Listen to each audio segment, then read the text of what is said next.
Hii ni Kusaga TV na hii ni taarifa kutoka Mbeya.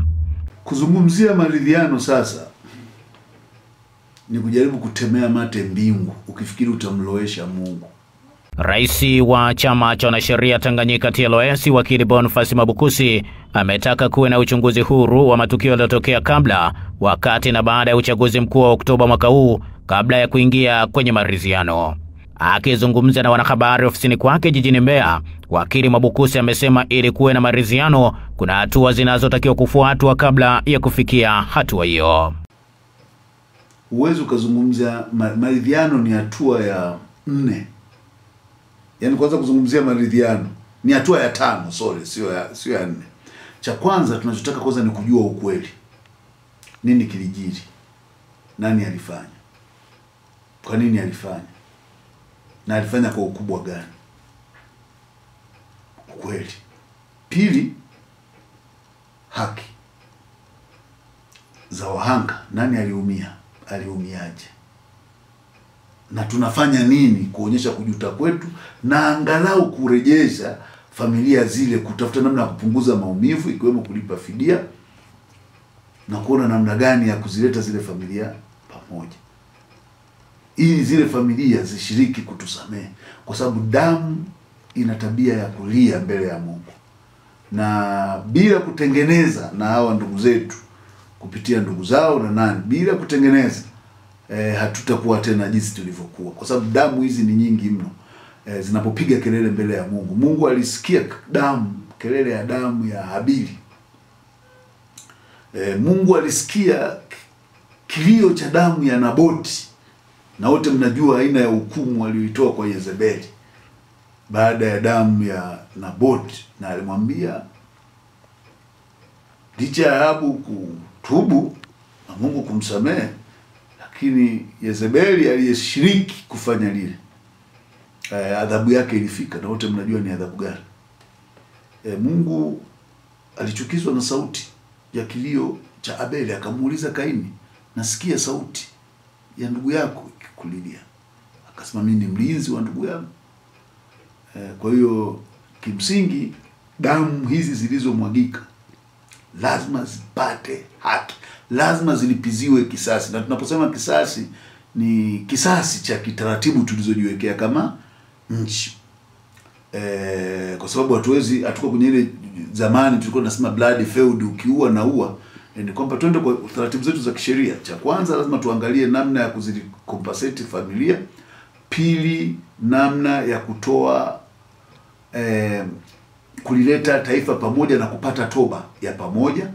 Lakini katika swala hili la haki lazima kuwe na namna ya kuratibu ibada ya taifa ya pamoja na kuidentify majina yote ya waliopotea, waliouawa na walioumizwa, na tutambue kwamba tarehe 29 Oktoba ilikuwa ni siku ya giza katika taifa letu, na kwamba hatutaruhusu tena kuwa katika hali hiyo. Lakini vile vile majina yote ya waliofariki yaorodheshwe na watamkwe kwamba hawa ni mashujaa, na waliuawa sio kwa sababu ni wahalifu, ni kwa sababu walitumia haki yao ya kujieleza baada ya mamlaka kutopenda kusikilizana au kuzungumza. Kwa hiyo hii inaweza ikasaidia ku ease tension. Baada ya hapo tuwe na ibada ya kitaifa kuwaombea wahusika. Swala la 3, uwajibikaji. Katika hii swala la uwajibikaji lina vipengele kama 3 tena tu. Kipengele cha kwanza, tunataka kuwe na uchunguzi huru utakaobaini matukio haya ya ukihalifu kabla, wakati na baada ya uchaguzi. Upeleleze, ubainishe ukweli na uandae ushahidi wa kutosha. Baada ya hapo tuwe na tume ya ukweli na upatanishi ya kitaifa, lakini ambayo iwe na third parties vile vile, ambao inaweza kuwa mashirika ya kimataifa ya haki za binadamu au mashirika mengine, is regional bodies, ambayo katika kukaa na iwe na watu wenye uadilifu, sio watu tu madalali hao tunaoonaga wanahamishaga kutoka kamishna. Kila tume ikiundwa kuna vimajina mnavisikiaga, fulani anakuja, wako kwenye tume hii, inatokeza tena tume nyingine wanatokeza, sio madalali wa katikati. Yani tunaposema tume ni tume ambayo itoke katika makundi, na yale makundi yatoe wajumbe. Kwa mfano tunapozungumza viongozi wa dini, tujue ni nani anatoka kule, wao wenyewe ndio walete watu wao. Hizi professional bodies peleke watu wao. Mamlaka za kiuchunguzi ambazo zinaweza kuwa ni za kimataifa au za kikanda zilete watu wake. Yani iwe tume huru ambayo itajaribu kuratibu suala zima la muafaka, ku identify agenda na kuziweka vizuri, kupanga way forward na kuona namna gani tunaweza kwenda kwenye mchakato huu kwa haraka kwa kipindi kifupi. Swala la tatu ambalo nalizungumzia katika swala la uwajibikaji ni kuhakikisha wale wote waliohusika kutoa amri, kutekeleza, na baadaye wale waliohusika kutaka kuficha ukweli lazima wawajibishwe kwa mujibu wa sheria. Lazima wawajibishwe, kwa sababu hii ndio namna pekee ya kukataa dhuluma katika eneo letu, kwamba tukubali umwagaji damu, hatukubali unyanyasaji wa raia, tunathamini uhai na kulinda maisha. Hao wote waliohusika lazima wachukuliwe hatua stahiki. Na la mwisho, kuonekane namna bora. Sio la mwisho, sorry, bado moja. Ila lingine ni kwamba lazima tuanze, changamoto kubwa nyingine iliyopelekea hii changamoto ni tatizo kubwa. Changamoto iliyopelekea hii tatizo ni tatizo kubwa la kikatiba. Lazima tuone katika kuleta accountability, lazima tuone namna ambavyo katiba iliyopo na mfumo wa kisheria uliopo ulivyochochea na kutoa fursa ya matendo haya ya kinyama na kikatili kufanyika. Na hili tuliangalia kwa mapana kwamba ni maeneo gani, kwa mfano kuona kwenye maeneo ya tume, tuangalie ushiriki wa tume, imeshiriki vipi kuleta maafa. Tuangalie kutokuwa na sheria nzuri za uchaguzi na kanuni zinazoleta uwanja sawa wa uchaguzi zilivyoshiriki kulileta hapa taifa. Tuangalie institutional adjustment, sheria na kanuni za jeshi la polisi zilivyotufikisha hapa na kuleta maafa haya kama taifa, na kuona namna ya kudismantle mifumo yote mibovu tuliorithi ya kisheria na kikanuni, hususan kwenye jeshi letu la polisi, ili liweze kuundwa upya, na ikiwemo dismantle kabisa, liwe na structure mpya kabisa. Hii structure iliyopo ni structure ya kikoloni, na ni structure ambayo kwa kweli hailiwezeshi jeshi hili kutekeleza wajibu wake wa kulinda raia, bali linageuka kuwa apparatus of oppression. Yani linakuwa ni kifaa cha ukandamizaji wa dola dhidi ya raia. Kwa hiyo tunahitaji kuwa na polisi wenye kuwajibika. Kwa hiyo lazima hilo ni eneo ambalo liangaliwe. Lakini jambo lingine linalotakiwa liende kwa haraka ni kuondolewa kwa wale wajumbe wote waliokuwa kwenye tume ya uchaguzi na kuzuia wasishiriki shughuli yoyote ya public. Wale ndio watu wabaya mno waliosababisha matatizo. Hawakutaka ushauri wa mtu. Wamefanya vitu na kuendesha uchaguzi kwa namna ambayo ni ya aibu, haijawahi kutokea. Kwa hiyo wale ambao ni majaji, vyombo vyao vya kuhusika vifanye kazi yao na kuona kabisa kwamba wanaondolewa. Sio kwamba kutoka hapo waruhusiwe kuwa majaji. Yani hao wakae nyumbani kabisa. Na wale wajumbe wengine wa kawaida wote waondolewe na wasiruhusiwe kufanya shughuli yoyote ya umma kama adhabu yao, kwa sababu ni watu ambao hatuwezi kuumauma maneno.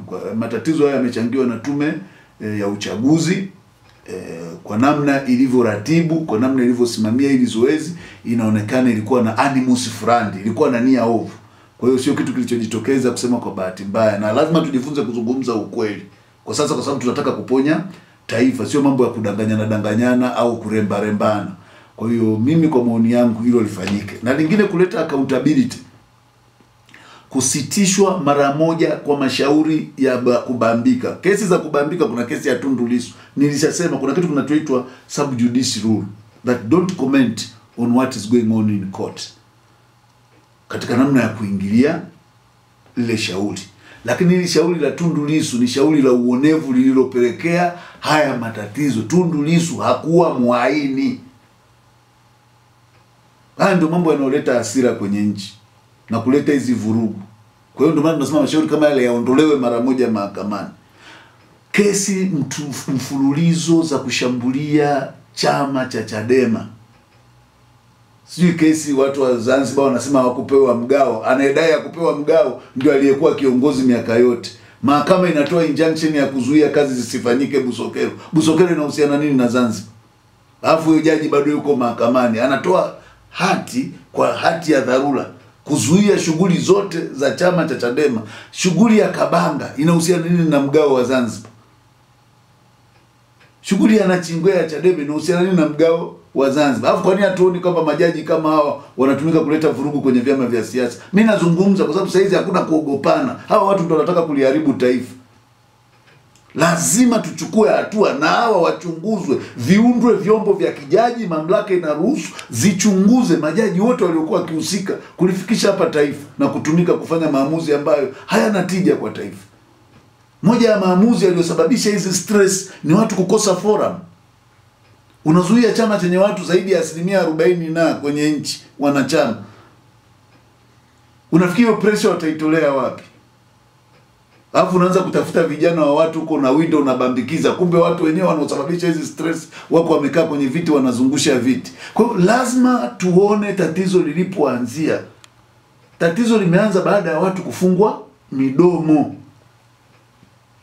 Wewe unasema vijana wameandamana vibaya, wangeandamana vizuri lini? Wapi ulikowahi kuwapa mazoezi ya kuandamana?